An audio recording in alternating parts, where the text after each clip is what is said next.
So mga bagay na iniisip ng isang lalaki sa'yo sa mga panahon na hindi ka gaano na nagpaparamdam sa kanya. Sabihin natin na parang ginagawa mo na rin yung no contact rule o something na hindi pa totally no contact rule, yun ang yung tipong ano lang, parang nananabang ka sa kanya dahil sa paulit-ulit niyang pagtataksil, pagluloko o kung ano mang ginagawa niyang kahinahinala, parang tipong alam mo yun, yung feeling na naumay ka na, yung tipong parang nawalan ka na ng gana, yung tipong hindi ka na ganun ka-excite o ka-excited kapag ka nakakausap siya.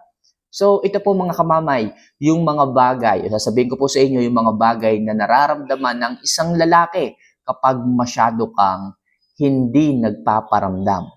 Okay? So, mga kamamay, isa lang palagi hinihiling ko if ever na nagugustuhan niyo po yung mga love advice, yung mga videos and segments na ating pinag-uusapan dito, wala naman po itong bayad. So, paki-subscribe na lang po. Okay? Just click the subscribe button, i-like yung video, at syempre, mag-comment ka na rin sa ibaba kung gusto mong i-shoutout kita next video. Alright? So, umpisahan na natin to mga kamamay. So, ano nga ba yung mga bagay na sumasagi sa isipan ng isang lalaki sa mga panahon na hindi ka gaano na nagpaparamdam sa kanya? So, number 1. Naiisip niya na baka masyado kang nahihirapan o nasaktan. Yes, mga kamamay, kung talagang ang isang lalaki sakit talaga sa ulo, kung talagang ang isang lalaki ay toxic na talaga, okay? Kapag ka hindi ka gaano na nagpaparamdam sa kanya, yung tipong parang wala ka ng pakialam, nakakalima na siyang send ng message pero ikaw sin lang. So iniisip po ng isang lalaki na baka sobra ka nang nahirapan, sobra ka nang nasaktan, kung bakit nagkaganyan ka na, kung bakit hindi ka na nagparamdam, kung bakit parang naging cold, yan yung magandang tawag, naging cold ka na sa kanya. So iniisip niya na baka nasaktan ko to, baka masyado na akong toxic sa kanya, baka masyado na akong naging mahigpit, o kaya naman baka masyado na akong naging sakit sa ulo. Kaya yung babae na to nasaktan na ng sobra o nahirapan na ng sobra kung bakit hindi na siya gaano na nagpaparamdam.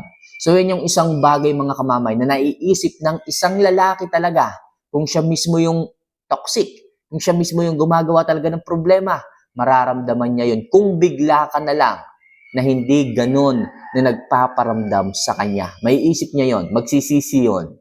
Baka isang araw nandun na yung takot niya na baka mamaya tuluyan ka ng hindi magparamdam, tuluyan ka ng lumayo, maghanap ng iba at iwanan siyang nag-iisa. Kasi nasa kanya rin naman eh. Pero yung unang bagay mga kamamay na naiisip ng isang lalaki sa mga panahon na hindi ka gaano na nagpaparamdam is yung baka na nahirapan o nasaktan ka na kung bakit ka hindi na nagparamdam.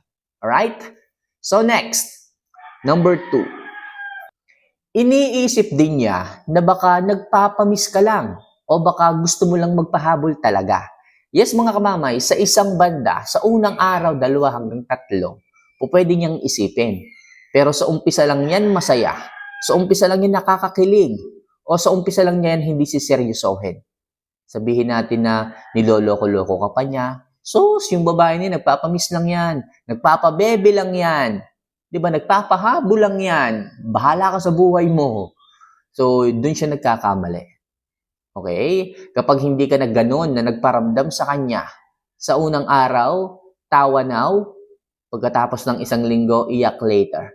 Ewan ko lang kung hindi siya magseryoso at unti-unting makaramdam ng pag-iisa at guilty sa kanyang sarili sa kabila ng kanyang mga kalukuhan, sa kanyang mga ginagawang kataksilan, sa kabila ng kanyang ginagawang, alam mo yun, pagtrato ng hindi maganda sa iyo. Umaasa siya na palagi kang nandyan. Umaasa siya na palagi kang hindi mawawala. At umaasa siya na palagi siyang may babalikan sa iyo. Ngayon, iparamdam mo na hindi ganun. Na kapag ka naputol ang hapin ng isang saranggola, wala nang balikan. Tatandaan nyo yun mga kamamay. Hindi kesyo mahal na mahal mo yung isang lalaki, hindi na po pwedeng bitawan. Hindi ba pwedeng pag napagod, na sobrang nasaktan, nakakalimot din. Kaya mga kamamaya, sa mga time na hindi kayo gaano na nagpaparamdam sa isang lalaki, iniisip din ng mga yan sa unang araw lang naman. Yung baka nagpapamiss ka lang o nagpapahabol o nagpapabebe ka lang. Pero patunayan yung mga kamamay na hindi totoo ang hinala nila. At sa bandang huli, nasa inyo pa rin ang halakhak sapagkat makikita nyo na lang kapag tinibayan ninyong inyong sarili sa hindi pagpaparamdam, sa pag-a-apply ng no contact rule, nasa inyo muli ang alas at tingnan nyo kung paano siya muling humagulhol sa pagbabalik sa inyo. Sigurado po yan mga kamamay. Alright? So next, dito maiisip niya kung meron pa bang kayo o wala na. Yan mga kamamay. Sa sobrang ninyong pagmamahal sa inyong sarili na-realize nyo na ngayon na talagang parang hindi na worth it talaga na magparamdam. Yung tipong umabot na ng 1 buwan na hindi na kayo nagpaparamdam. So umpisa ang hirap, pero bakit ngayon kinakaya nyo na? Actually mga kamamay, yung no contact rule sa umpisa lang naman yun mahirap eh.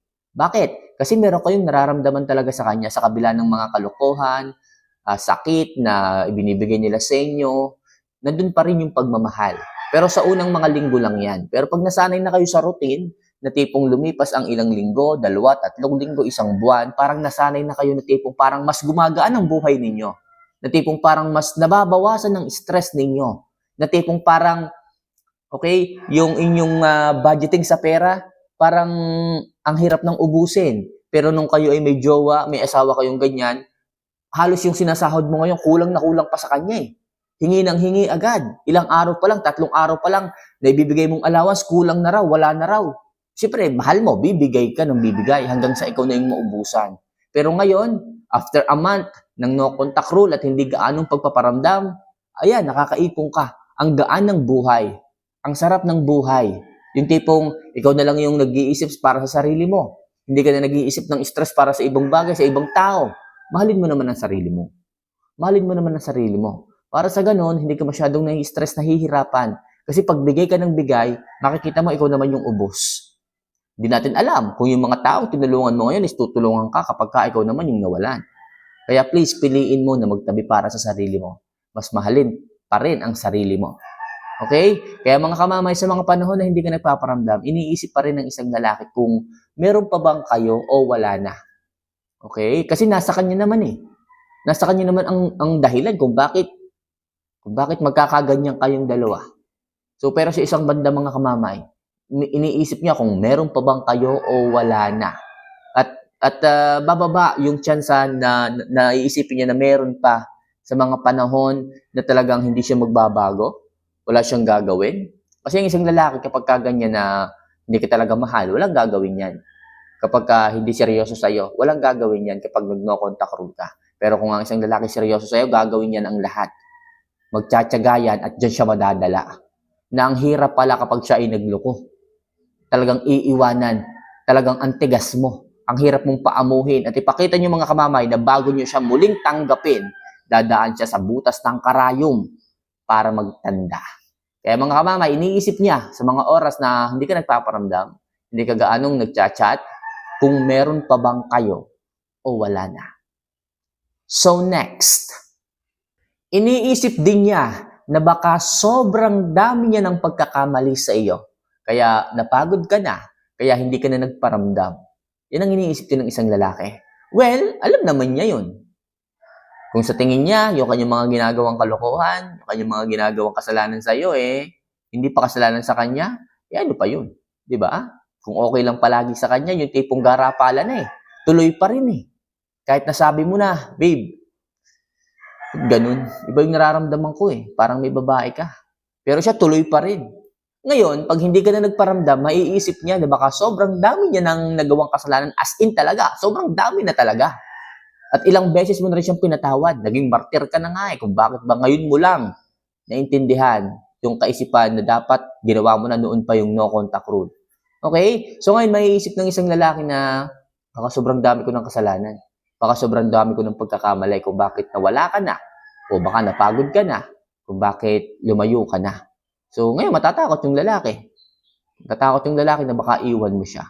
Dahil nga niisip niya na sobrang dami mo ng pagbibigay sa kanya ng pagtanggap, pero siya gawa pa rin ng gawa ng kasalanan. Napuno ka na, nasaktan ka na, sumobra na siya. And last, magbe-message ba ako? Yan mga kamamay, yan yung isang huling naiisip ng isang lalaki kapag wala kang ganong paramdam. Yung tipong gusto niya mag-message pero parang ayaw eh. Ayaw niyang ibaba yung pride na tipong mag-message siya o hindi. So, alam mo yun, sulong-urong. Natatakot siya eh. Kasi pag ginawa niya na mag-message siya sa'yo, bababa yung pride niya, bababa yung ego niya, iisipin niya na siya yung maghahabol. Pero sa bandang huli, pipiliin pa rin niyang i-message ka. Dahil walang ibang gagawa nun kundi siya eh. Kasi siya yung gumawa ng kasalanan. Siya yung gumawa ng kalokohan. Kung bakit mo ginawa ang no contact rule o hindi ka gaano nagparamdam dahil di sa kanya. Kaya wala siyang magagawa. Kung talagang high value ka, kung talagang mahal ka niya, babalikan ka niya. At lagi niyang iisipin, magme-message ba ako? Magme-message ba ako? Yan yung mga bagay na iniisip ng isang lalaki.